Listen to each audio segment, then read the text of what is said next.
Panibagong araw, panibagong serye ang aking tatalakayin, Charis. Panibagong kaaptahan nga na naman ito at agang-aga nga ay nagligpit at nag-ayos ang babaita para sa mga nanggugulo na talagang mga damit, underwear, mga medyas, mga sando at kung ano-ano pa. Huy!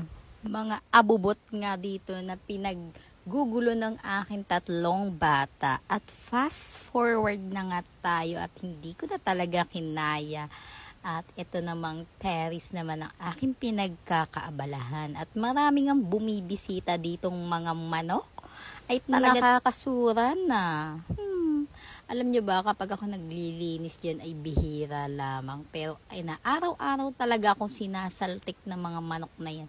At kalapate na dyan talaga nagiiwan ng bakas. Tabi-tabi po sa mga kumakain. Ay talaga dahil nga nasanay na sila at dumadami na dyan. Ay talaga hindi ko na nga ipapakita dahil sobrang negative talaga. Inagahan ko nga dyan maglinis dahil maaga pa lang kailangan ko na talaga mag-content. At kailangan ko na talaga magsimula ng panibagong araw gawa ng hindi ko magagawa ito kapag nagiiyak ng aking bunso. Kaya dalas-dalas na din sa pagdilinis. Madalas nga dyan nagpuputik sa aming harapan gawa ng may mga hayop nga dyan nasa harapan namin. Dyan na talaga dumudumi. Kailangan mo talagang linisin ang linis. Kaya maaga ako naglalaba. By the way, nakapaglaba na nga ako sa susuotin ng mga anak ko sa darating na Sabado para sa aming pasasalamat sa mga kabataan. Talaga thankful ako na mayroong ganitong okasyon para maranasan ng mga anak ko. At syempre, tapos na ang babaita. Ayan, nakapaglaban na nga ako ng mga susuotin nila. At nagbilin nga yung aking Diyosawa na tingnan ko daw ang kanyang mga alaga.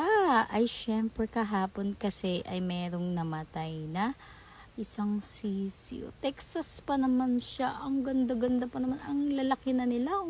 Kung kailan talaga malalaki na saka naman sila nagkakagayon. Sabi ng aking biyanan, baka daw ay nabulag. Hindi rin namin alam kung anong kaso, bakit siya biglang nahimlay at tumigas na nga. Pinakita sa akin biyanan na babae na ang tigas-tigas na, ibig sabihin tanghali pa lamang ay wala na siyang buhay. Nakakaawa naman dahil alagang-alaga nga ito ng aking mister. Talagang ito na ang pinagkakatuon niya ng pansin at hindi na kami. Charis. At tingnan niyo naman ang kanyang bahay-bahayan, parang tao na nga alagang Texas na nga po yan. Pinagpalit na yung mga malalaki niyang manok. At dyan na daw siya mag-aaliw-aliw para sa mga kanyang mga tandang. At may nangingitlog pa nga dito. And hanggang dito na lang. See you my next vlog. Bye-bye!